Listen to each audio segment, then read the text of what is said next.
kun barchaga xayrli bo'lsin. Salomatmisizlar? Assalomu alaykum. Aziz yurtdoshlar, qadrli qarindoshlar, xola, doyi, amma, xullas hamma Madaminovlar va ularni hurmat qilib bugungi shodiyona to'yiga kelin qizlar, kelin salomlarga yig'ilgan umr azizlar, xush kelibsiz.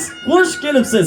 To'ylar sizga, bizga, barchamizga muborak bo'lsin. Bugun dildan sevinib, quvonib, 7 mahallaga ovoza qilib to'ylar boshlagan, nevara to'ylarni ko'rib, shu to'ylarda bosh qosh bo'lib, nevara kelinlarni ta'zimlarini olishga mushtoq o'g'iljon onamizni tabriklaymiz eng birinchilar qatorida, chunki quvonchlar ko'klarga bo'y cho'zyapti. Yuzlar bilan yuzlashsin Oybek aka, Umid opa necha yillar intiqib, orziqib kutgan kenjasini farzini sizlar bilan nishonlayaptilar. Yaxshi niyat bilan kudandachilik rishtalarini bog'lashibdi. Xayrli bo'lsin. Kudandachilik rishtalari oralaridagi bordi, keldi, mehr muhabbatlari davomli bo'lishiga chin dildan tilakdoshmiz. Kelgan kelinimizni ham qadamlari qutlug' kelgan rost bo'lib, xizmatlari buyursin. Boshlaringdan sochar tillo tangalar, turmush sirrini o'rgatadi yangalar deyshadi. O'rgatdingizmi yanga? Assalomu alaykum. Assalomu alaykum. Assalomu alaykum. Ibi. Assalomu alaykum. Yanga. Anna. Birinchi martam bu.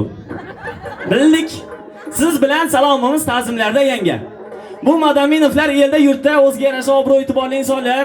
Shuning uchun hozir kelin salom bo'lgandan keyin o'zbekona udumlarimizdan ham sal chetlanamiz. Bitta ismi chiqqan insonni ko'nglini shodaylab juft ta'zim qilishimiz kerak edi. To'xtamasdan egiling bugun hammasini ko'ngli shod bo'lsin. Zo'r kelin salom bo'lsin. Chokka qilib o'tkazaylik. Bilingizga kuch-quvvat. Tayyor bo'lsangiz boshlaymiz. Bismillahirrohmanirrohim. Keng dunyoni yaratgan, rizq ro'zi taratgan Allohimga bering. Juft salom. Hammadan ulug' yoshi, ba'di bashar quyoshi, ko'klarga yetsin boshi. Ta'zimlaringizda odam atomiz haq hurmatlarga berasiz. Odam atoni iydirgan, nozi bilan suydirgan momo havomiz ham qolmasin.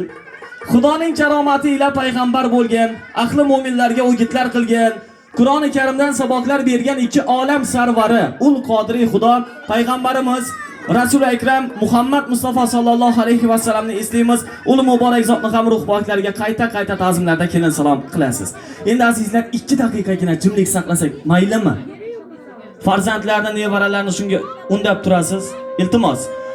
Kelin salomni avvalini shu suloladan o'tgan rahmatli marhuma insonlarning nomlarini yod, ruh poklarini shod etishdan boshlamoqchimiz.